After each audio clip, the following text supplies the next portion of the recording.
Hello, folks. Welcome back to the Wikipedia world. And I am Abhinay Gupta. And we are again continuing with the standards on auditing. And the standard under consideration for today's lecture would be SA 540, Auditing Accounting Estimates, including fair value, accounting estimates, and related disclosures. Now, what do you mean by accounting estimates? Is one thing that you need to understand, right? And here we're talking about accounting estimates and the fair value accounting estimate, right? But my dear friends, please be rest assured that when we are applying the accounting estimates, right, in our practical scenario, in the accountancy, in the financial reporting, right, we do not distinguish anything between the accounting estimate and the fair value accounting estimate. The concept of fair value has been actually adopted from the international standards, right? Their fair value is a very prime important topic, right? Like if you talk about your IFRS also, the reason why IFRS is so famous is that it is based on the fair value concept, and it widely encompasses all the areas of measurement of fair value as well, right? So your fair value concept will be largely seen in your Indian accounting standards that will be applicable now. So far you only have the differences, right? But when you go on in detail to study about the entire Ind AS, that is the time when you will understand a little bit of the fair value accounting estimates, right? The concept of fair value will flow in from the international accounting standard when it has been adopted in India. Yeah, obviously Ind AS has been adopted on the the entities, the listed entities that have the net worth of more than 500 crores, right, from this year itself, 2016. And next year again, for the company that have a net worth of more than 250 crores, even they will have to mandatorily apply the Ind AS, right? So this concept is coming up in India right now, but so far as what we are in general following, we don't have a lot of difference between the fair value accounting estimate and the accounting estimate in general, right? That is one thing you need to understand, right? Now when we're talking about the standard, so SA 540, a standard, right? The name says it is auditing the accounting estimate and auditing the fair value accounting estimate and the disclosure. That means if you cut short the topic, what you are doing is you're auditing the accounting estimate and the related disclosures only, right? So this standard can be very well linked with SA 315 and 330. And before starting with this standard, we have already covered SA 300 and 315 in detail. Sorry, 315 and 330 in detail. So what is SA 315? It is identifying and assessing the risk of material misstatement through understanding the entity and its environment. And 330 is the response to the assessed risk, right? So that is the general category. It is about identifying and assessing the risk of material misstatement throughout, right? We have covered that SA already. But now in this standard, right, SA 315 and 330 both will be applicable, they will be applied in relation to accounting estimates. That means you will assess the risk when the accounting estimates go wrong, and how do you respond to that assessed risk, right? So that is the general view, the general mindset, the general bent of mind that you will have to take when you are moving forward with the understanding of SA 540. So in this standard, right, before moving on to the objective of the standard and then the requirement section, we should understand, right, we should have a overall wide idea about what are we studying over here.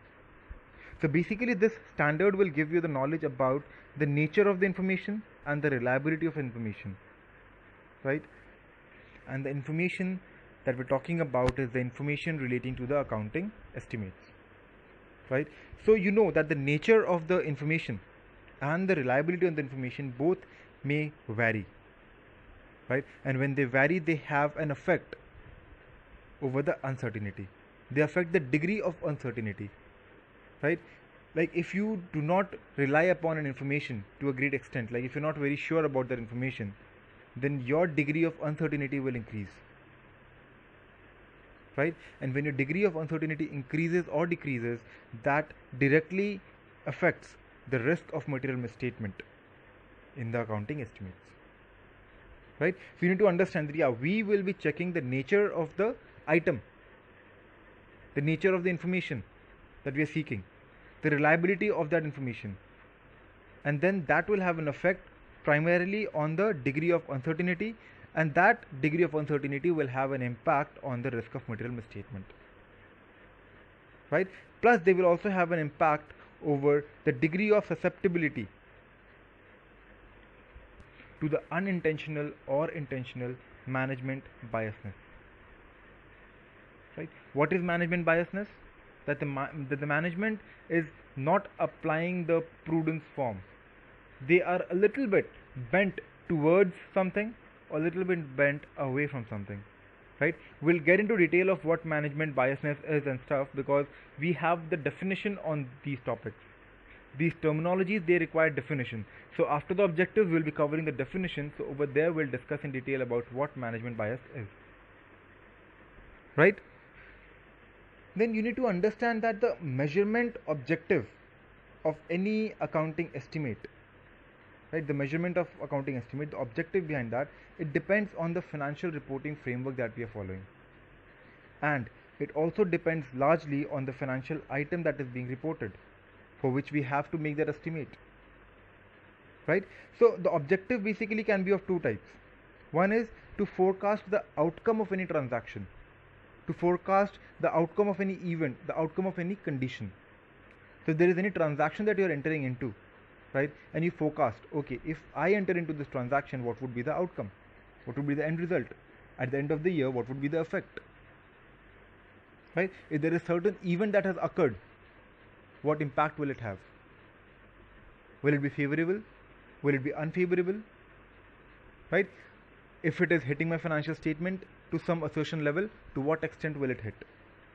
Right? And the same with the conditions that are available with you right now. So there are three things you have to remember, and whenever you're writing the answers, you will have to always specify these three things together. That is the transaction, the event, and the condition. So your basic objective or the measurement of accounting estimate would first be on the forecast of the outcome of any transaction, the outcome of any event, or the outcome of any condition. And the second objective would be to estimate the value of the current transaction or the item of financial statement. Right? So these are the two kinds of estimate that you make. One is what will be the outcome, what will be the forecast. You forecast the future outcome, what will happen if we do this, if we enter into this transaction, what will be the result, what will be the replication of this event or this condition that is existing. And second, okay, this is the item, financial item that I have in my hand, this is the transaction that I am undertaking. So with this transaction, what should be the value, what is the estimated value of this current transaction in hand. I don't want what will be the outcome in future, that is a separate thing. I am talking about the value, and this value will actually be the fair value that we are talking about, right? And this item of financial statement, this will be based on the conditions and the measurement data that you have.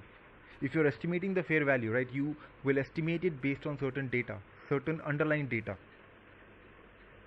right? So the estimate of the value of the current transaction or the current item of the financial statement that you are undertaking will depend on the conditions of will depend on the current situation and the measurement data, the data that you are using for the measurement, right? So overall, what do you understand first is that you are concerned with the nature and the reliability of the information, and that will always vary and have an effect on the degree of uncertainty, and that effect on the degree of uncertainty will actually go and affect your risk of material misstatement of the accounting estimate, right? Then what is your measurement objective? There are two things that you will be measuring. One is the forecast of the outcome of the transaction that you are entering today, or the condition or the event, and second is the value of the current transaction or the item of financial statement. Are you clear up to that? That this essay is actually an extension of, or specifically dealing with 315 and 313 with respect to accounting estimates, right? And the objectives. This is what we have seen. I hope it is clear with you, right? And you know the fair value calculation, right? The estimation of value that we are talking about, that measurement will actually be based on the current hypothetical transaction, right? That has been entered between any knowledgeable or the willing parties at the arm's length transaction. So it is not sure that, okay, if I am trying to, if I take an example, It's an estimate that I'm making, right? I'm trying to estimate the fair value of certain asset that I will be selling. How do I do that? I'll see what is if somebody else in the same industry, or if somebody else has sold the same asset with the same condition under the same circumstances, what is the price that person charged. And it is not necessary that you get the data of the exact same asset somewhere, no, but you will relate it, right? Okay, if somebody is sending or selling some other asset, then what would be the rate with reference to that if this asset was sold? So that will be a hypothetical transaction that you will undergo, and you will search, right, between knowledgeable and the willing parties in the arm's length transaction. And you will not base this depending on something that has already happened in the past or something which is happening in the future, because your fair value accounting estimation always depends on the conditions, on the events, on the transaction of the current position. Even tomorrow certain conditions may change, and that change in the condition will impact your fair value. So if at any point of time you are referring to the fair value or the estimate that your auditor had made in the previous year, please do not make judgment on that estimate, because at that point of time maybe the conditions were a little different based on which the auditor may have made that estimate.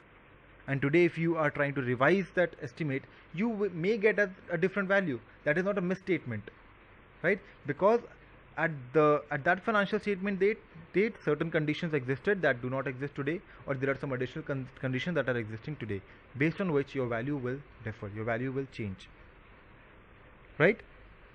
Now with that base in your head, let's move ahead with understanding the objective of this standard, right? So the basic objective, if you're talking about the objective of the standard, we are basically concerned with the objective of the auditor. So what is the objective of the auditor? Is to obtain the sufficient and appropriate audit evidence with reference to the financial reporting framework, whether the accounting estimates, including the fair value accounting estimates, are reasonable. In short, the estimates are reasonable. Whatever estimate they have made, the management has made, that is reasonable. And second, to check whether the related disclosures in the financial statement are adequate, right? If you refer to the name of the standard again, it is auditing accounting estimates and related disclosures. Skip the word including fair value accounting estimate, right? Because again that makes it a little lengthy to understand. Just think of two things, that you are auditing accounting estimate. What are you doing when you're auditing accounting estimate? You are actually checking whether the accounting estimates, including the fair value accounting estimates, are reasonable. So when I talk about auditing the accounting estimate, that means you are checking its reasonableness. The second thing is that you are checking the related disclosure, whether the disclosures in the financial statement are adequate. So these are the basic two objectives of the standard, right? Now, before moving on to the requirement of the standard, I would like to discuss certain definitions with you. So number one, accounting estimate. I would read it out because the reason I have or I have written the entire definition on the screen is because this is the text, this is the wordings of the study material of the institute, right? So according to that, the accounting estimates are an approximation of the monetary amount in the absence of a precise means of measurement. That means there is nothing concrete evidence that you can say, or basis on which you can say that yeah, this asset of mine values 1.5 crores. See, you go to the market, you get it for 1.5 crores. If something like that happens, if you show an invoice of 1.5 crores, that is a conclusive evidence. But if that evidence is missing, if you don't have any precise means of measurement, then you make an approximation that okay, approximately this thing should be valued this.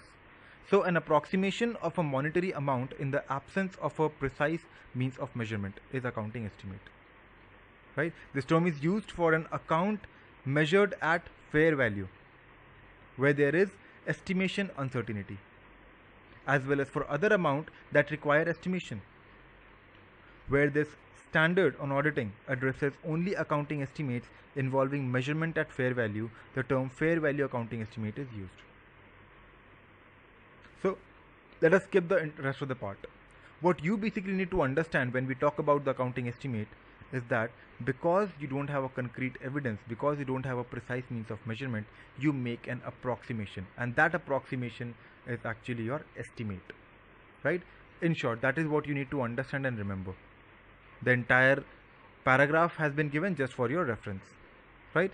Next, Your auditor's point estimate or auditor's range. What is auditor's point estimate? So this is basically the amount or the range of amount respectively derived from an audit evidence for the use of evaluating management's point estimate. So management has already made a point estimate. Management has already disclosed certain items in the financial statement with reference to certain amount, and that amount is an estimate. They have estimated that amount and disclosed it in the financial statement with that amount. So that is management point estimate, right? And what does the auditor do? Auditor also, based on certain audit evidences, determines the amount for that financial statement item, right? And he uses that determined amount basically for evaluating the management's point estimate. That means to evaluate the management's amount. So if there is an item X in your balance sheet, right, and management says that it is worth 1 CR, and then the auditor, what he does is he applies his accounting professional expertise, right, and on the basis of the evidences that he has gathered, he makes an estimate that okay, the value should be 90 lakhs. And then this basis, 90 lakhs will be his basis for checking the value that the management has fixed. So if it is 90 lakh to 1 crore, it is not a very big fluctuation. But if auditor thinks it's 90 lakh and management has shown 4 crores, then there is something that is going wrong. Then there is a risk of material misstatement. That is the measurement uncertainty. The degree of uncertainty is very high, and hence that will affect the ROMM. Right? The basic thing that we studied in the beginning of the lecture, remember? That is the auditor's point estimate or the auditor's range. So if you get a question in the examination and in that question you have this statement, auditor's point estimate, please don't get a mind-boggling effect over there. Oh, what is this? Which essay should I refer? No. Auditor's point estimate, don't be threatened by the name. It is simply the amount that auditor has estimated on the basis of the evidences that he has gathered. Right? Next is estimation uncertainty. So obviously whatever estimation that you are making is uncertain. Why? Because you do not have a precise means of measurement. So estimation uncertainty basically is the susceptibility of an accounting estimate and related disclosure to an inherent lack of precision in its measurement. So due to the lack of the precise means of measurement, the accounting estimate or the related disclosure may not be accurate. Right? So that is estimation uncertainty. Next is management bias. The lack of neutrality by management in the preparation and presentation of financial statement. So as I told you, there are certain information that the management will be more bent towards, or certain facts or certain figures that management will be more bent towards. Okay, let us not get into details of this and accept a value which is closer to this. Why? Because that is his biasness. They want a higher value for this item. Or let us come to the value on the left, which is the lower side. Why? Because that is again making them biased. We want the lower value of this liability. We don't want higher value liability. Or we don't want lower value asset. We need higher value asset. So that would be a biasness. Right? That is management bias. That is the lack of neutrality. But if the management is neutral as to, okay, we will apply our prudence, we will apply our judgment. Right? Whatever basis of measurement we have, on the basis of that, we will estimate the value. And whatever be the value, I'll be neutral. The management would be neutral. They would not deviate that okay, let us increase it or decrease it because increasing would be beneficial for us or decreasing will be beneficial for us. No, if they're not doing it, they're neutral. Then that is where we say that there is no management biasness. Right? Next we have management's point estimate. We have already discussed this. The amount selected by the management for recognition or disclosure in the financial statement as an accounting estimate. And the last definition is the outcome of an accounting estimate. So outcome basically is the end result, the value that you get.